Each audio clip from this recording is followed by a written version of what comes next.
Welcome back to another exciting episode of Cyber Defense TV. I'm your host, Gary Malefsky, and the publisher of Cyber Defense Magazine. Sitting in my hot seat is a very special guest, somebody pretty cool. He's the Chief Technology Officer, CTO, and co-founder of one of my favorite companies. Used to be called Phishing, now it's called Cofense. Aaron Higbee. Welcome, Aaron. Thanks a lot. Thank you for having me. So you have been solving the biggest problem in cybersecurity. It's pretty much something that everybody needs to have. I get an email, I click a link, I get infected. Tell me how you solve that. Sure. Well, I have a pen testing and an incident response background, and one of the kind of truths that I've experienced in my security career is something's going to get through. Best of breed technology, great, but a phishing email is going to get through. And so we were kind of the company that invented the concept of sending simulated phishing emails in order to prepare people to recognize and report those.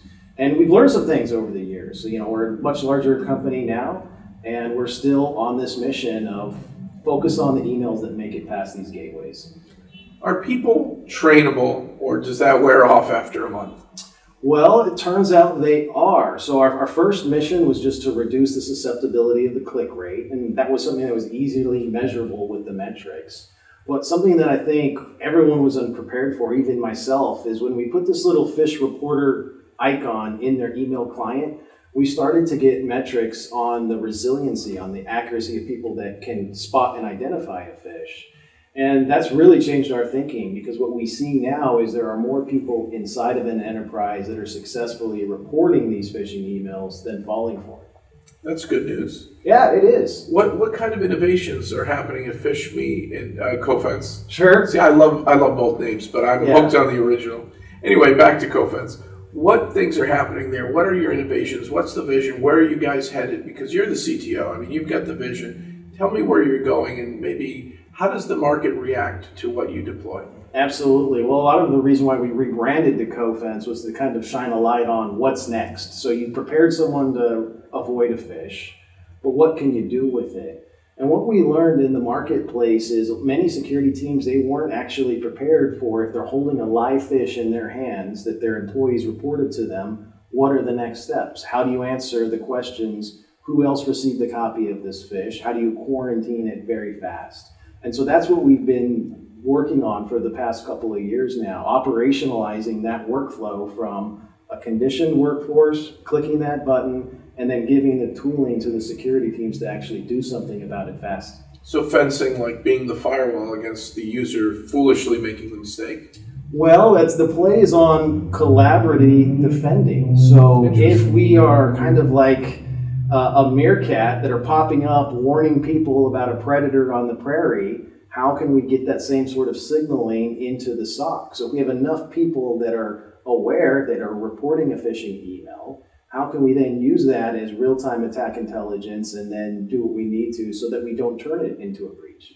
Have you noticed that some of the new exploiters are getting smarter and smarter? It used to be, I'll send an HTML email. Sure. There'll be a link, there'll be a fake PDF, it's a downloadable RAT. Now I'll do a few steps. Maybe I'll send them a non-HTML email and say, are you in your office right now? And things like that. Yeah, the tactics are really aware of the defenses. So for instance, if you were thinking that the phishers are going to register a fake domain or try to spoof an email and that DKIM or SPF is going to be your saving grace, it's not the case. A lot of the phishing emails that we're seeing, they will register a Gmail or a live.com email address. They'll get themselves a free Office 365 account. They'll put their phishing pages on SharePoint or in Azure, and then they'll send their phishing campaign because they know that you're not blacklisting all of Office 365's infrastructure. We're also seeing them put the payloads on content delivery networks. So they know that you can't, as a cyber defender, block Akamai. So if I put my payload on a hosted CDN, that they have a way to get to those employees to get that malware delivered. So the malicious guys are really they're connivers, and they're slick, and they're really outthinking the average user and the average IT person?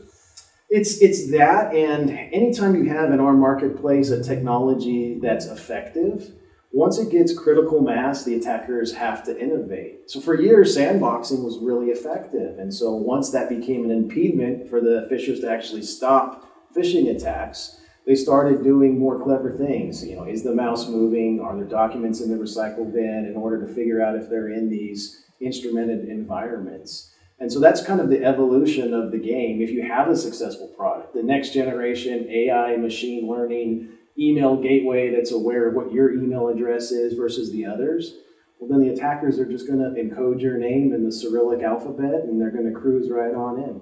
Now, I just learned some new terms. I don't know if you know them, but this will be a fun test in the hot seat. Yeah, give it to me. Phishing and smishing. All right. You know about those? Yeah, absolutely. Okay, so what do you know? I mean, phishing is really basically voice-based social engineering. So it's just a new rebrand on something that's happened forever. It's the Kevin Mitnick move. Exactly. Okay. And then smishing is SMS-based phishing. Now, the problem, though, is with a lot of cyber defenders, they get these texts on their phone, and then they want to replicate and look at that threat for their enterprise.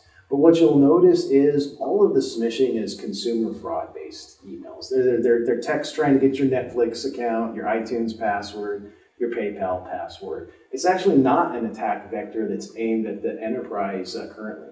Do you think it might go to the enterprise, or there's reasons why it's staying in the consumer space? There's reasons why it's staying that way. In the enterprise, an attacker wants control of the device. So getting a payload to land on a Windows computer is a lot easier than these mobile platforms. In fact, if you look at the exploitation of an iPhone or an Android device, it happens so rarely that it's not really in the attacker's repertoire of things that they're going for. Let me name 3 breaches for you. Okay. I think we both know how they happened. All right. Okay, you ready? Yep. I hope I do this in the right order. We've got the Anthem breach. Yep. 80 million records. Yep. CISO said it was a sophisticated attack.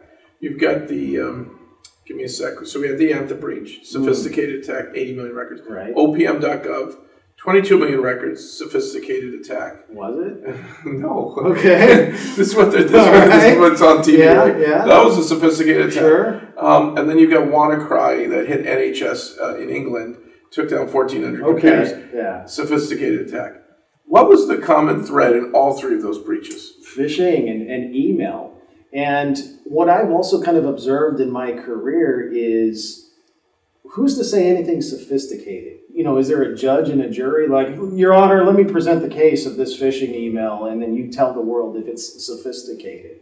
That might exist one day in cybersecurity. Do we really want to let these organizations off as far as were they doing everything possible to defend against them? If it's your records or my records, no. I mean, No. And all of our friends and family and coworkers. So they usually have what we call the, it might be the Ferris wheel, I don't know the effect, but that CISO goes off and gets another job, right? They get fired. Oh, you didn't do enough.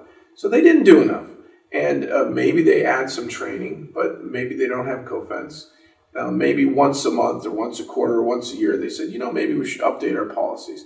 But they weren't really practicing the best practices on their computer hygiene and their users' behavior on email. And I hear these stories all the time, and then in the news they say, it was a sophisticated. Sure. How sophisticated is it for some user to click a link, install a remote access Trojan, and out the firewall goes, 80 million records? That's pretty not sophisticated, right? And it's not my catchphrase, but I've heard it and I love it. The attackers just need to be sophisticated enough. In fact, if you consider their arsenal, they're not going to get out the great exploits and risk them being discovered. Mm-hmm. They're going to start with the easy things until one of them works. So the number one way that we have seen 11.5 billion records stolen, according to privacyrights.org, has been phishing attacks. That's right. And it hasn't changed in years. Nope. And the one thing I think the commonality is the people who are being breached are not running Cofense. Thank you. Yeah. Yeah, you said it better than I could. So on that note, check out Cofense.com, COFENSE.com. That's right. I was going to tell you go to fishme.com. Go to Cofense.com, check out his site. You're saying you have some free services? That's right. 500 users or less? That's right. Free services, check them out. There's no excuse to not protect your email environment today. And then come back next time and learn more at Cyber Defense TV. Thank you.